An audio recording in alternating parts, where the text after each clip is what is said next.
ಅಮ್ಮ ಇದು ಎಣ್ಣೆ ರಾళ్ళు ఉంటాయి మీకేమన్నా తెలుసునా ಇದು ಎಷ್ಟು ಕಲ್ಲಿದೆ ನಿಮ್ಗೇನ ಗೊತ್ತಾ ಗೊತ್ತಿಲ್ವಾ ಬೇಜನ್ ಕಲ್ಲಿದೆನಾ ಅದು ದೇವಸ್ಥಾನದವ್ರಿಗೆ ಗೊತ್ತಿರುತ್ತಾ ಅವರಿಷ್ಟೇ ಅಂತ ಲೆಕ್ಕ ಹಾಕೊಂಡಿರ್ತಾರೆ ಥ್ಯಾಂಕ್ಸ್ ಅಮ್ಮ ದೇವಸ್ಥಾನದವ್ರಿಗೆ ಹಾ ಅವ್ರಿಗೆ ಚೆನ್ನಾಗಿ ಲೆಕ್ಕ ಇರುತ್ತೆ ಹೌದಾ ಅವರು ದೇವಸ್ಥಾನ ನೋಡ್ಕೊಂಡವ್ರಲ್ವ ಇಷ್ಟೇ ಕಲ್ಲುಗಳಿವೆ ಅಂತ ತಿಳಿದಿರುತ್ತೆ ಇಲ್ಲಿ ಬರೋರ್ಗೆಲ್ಲ ಏನ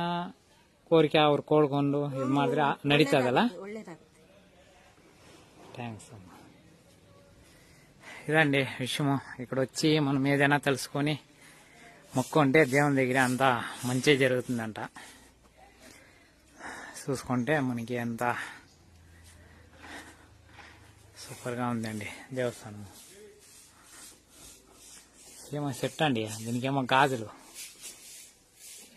కట్టినారండి ఏం గాజులు